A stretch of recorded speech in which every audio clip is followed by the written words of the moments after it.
이재명의 검수완박 투. 네. 이건 이제 확실한 보도는 아닌데. 네, 뭐 이재명은 자기가 한 거 아니다 이렇게 주장을 네. 하더라고요. 그러니까요. 확실한 그 이재명 것은 아닌데 그래도 지금 이렇게 당의 방침 비슷하게 추진되고 있으면 그건 이재명과 사전 교감이 있다고 봐야 돼요. 그렇죠. 얘네들 뭐 이러고 있는데. 네. 원래 이 언론에 따라서 이재명의 지시로 이 검찰 권한을 대폭 축소하는 법안을 추진하고 있다고 보도도 됐거든요. 네, 이재명 가짜 뉴스라고 그랬습니다. 예, 그러면서 이 수사 중인 검사를 바꿔달라고 워낙 네. 이제 반론이 거세니까 이제 또 꽁지를 내리는지도 몰라요. 그래서 검사 기피 신청도 하고 검사 이름과 연락처를 법으로 공개하게 하고 구속 전 영장 실질 심산 때 피고인과 변호인이 검찰 측 증거를 사전에 열람할 수 있게 하고 피의사실 공표가 의심될 경우 법원에 이를 막아달라고 신청할 수 있게 하는 법안 등을 검토 중이다.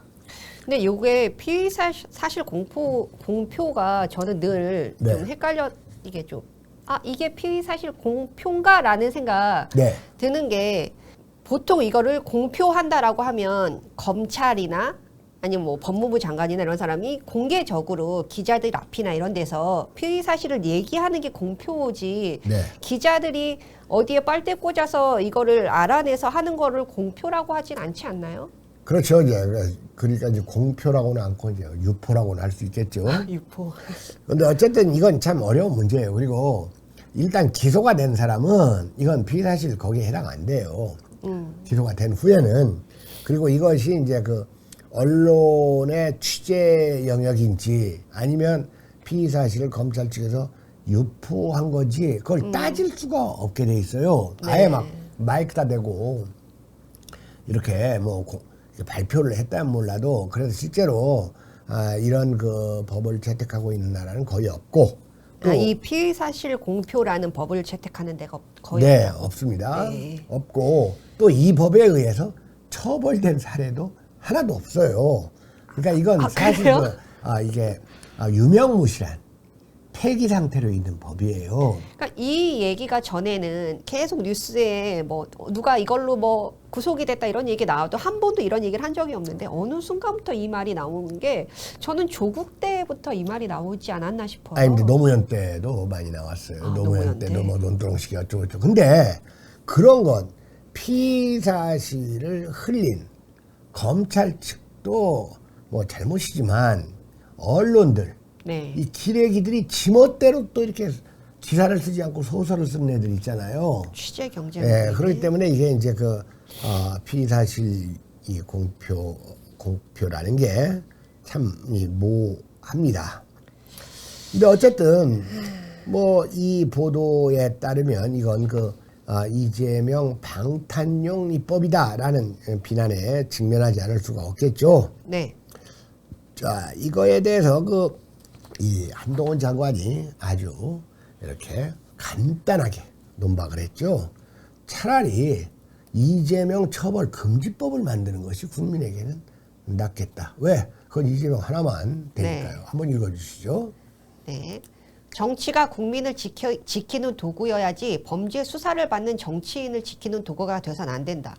민주당이 169석의 힘을 이용해 이 대표에 대한 범죄 수사를 어떻게든 막아보려는 것이라면 콕 집어서 특정인이 죄를 저질러도 처벌하지 않는다는 내용을 명문화한 법을 만들라.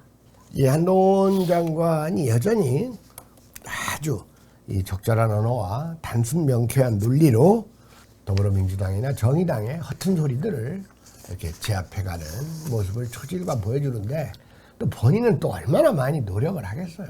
좀 불쌍하기도 저런 해요. 걸 마침만 이렇게 타고나가지고 입만 열면 이렇게 촌철살인의 말이 나온다 그렇게 생각해서는 안 됩니다. 저건 한동훈 장관이 일단 술도 안 먹고 골프도 안 치고 시간도 많이 남고 또 취미가 그런 모양이에요. 그러니까 이렇게 너무 이제 이렇게 맞서고 그러니까 좀 이렇게 차가운 인상 같은 것도 보이는데 최근에 그 마스크를 벗고 네. 이 기자들 그 기자들 어린 기자들 그 사실 딸뻘 아닙니까? 한동훈도 나이가 적은 사람이 아니에요. 이제 50이니까. 네. 그러니까 뭐 젊은 기자들은 뭐 조카뻘이나 자식뻘 아닙니까? 그래가지고 사실 요즘은 이 출근길 문답은 한동훈이 하는 거예요. 윤석열이 하지 않고. 그러니까 출근길 문답을 하면서 이제 기자들이 이런저런 질문을 하는데 답변을 하고 이렇게 가방을 들고 그러면서 이 젊은 기자들에게 미소를 지어 보이는데 아주 인상이 온화하고 좋아 보이더라고요. 역시 사람은 이 웃을 때 인상이 좋아 보이는 사람이 선량한 사람이에요.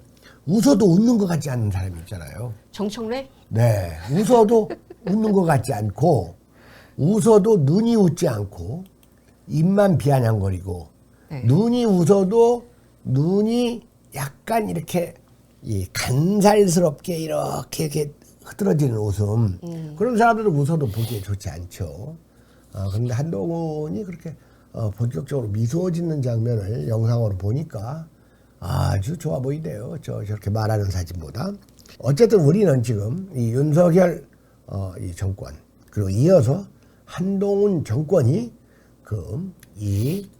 민주화의 부작용, 사이비 민주화, 가짜 진보들의 위선과 가식과 허위와 무지, 부도덕을 최소한 10년 정도 이것을 일소하는 시간을 가져야지. 그리고 그들이 내세우는 이 포퓰리즘, 인기 위주의 이 정책이 제어되는 시간을 가져야지 이 나라의 발전과 미래가 있다고 생각해서 윤석열, 한동훈으로 이어지는 이 정권 재창출을 저희는 지지할 준비가 돼 있다는 말씀을 지금까지 여러 차례 드려왔습니다. 네. 그 다음에 또 얼마나 한동훈이 정확하냐면 이 조국이가 이번에 판결 나니까 내 아내의 사모펀드는 거의 모두 무죄 판결을 받. 이게 무슨 말이야? 거의 모두가. 모두면 모두고 거의면 거의지. 모두는 100%고 거의는 10중 8구 90%란 얘기 아닙니까? 네. 그거에 대해서 질문을 했어요. 한동훈은 딱 꿰차고 있어요. 그러면서 조국이가 이런 말을 했잖아요. 3일 날 시정 선고를 받고 2019년 내가 사모펀드로 권력형 비리를 저질렀다고 십자포화를 퍼부었지만 관련해선 기소조차 되지 않았고 배우자인 정경심 교수도 지가 지 마누라한테 또 교수라고 하는 건 뭐야? 옛날에 정주영 회장 부인이 자기 남편한테 회장님 하는 거하고 똑같이 정경심 교수도 그리고 뭐 교수야 잘렸는데 관련 혐의에 거의 모두 무죄를 받았다. 이거 봐, 거의 모두 무죄를 받았다.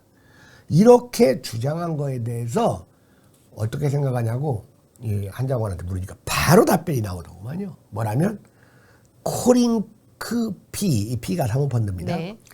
코링크 P 관련 비공개 정보 이용, 금융실명제 위반, 증거 인멸 등의 혐의에서 정경심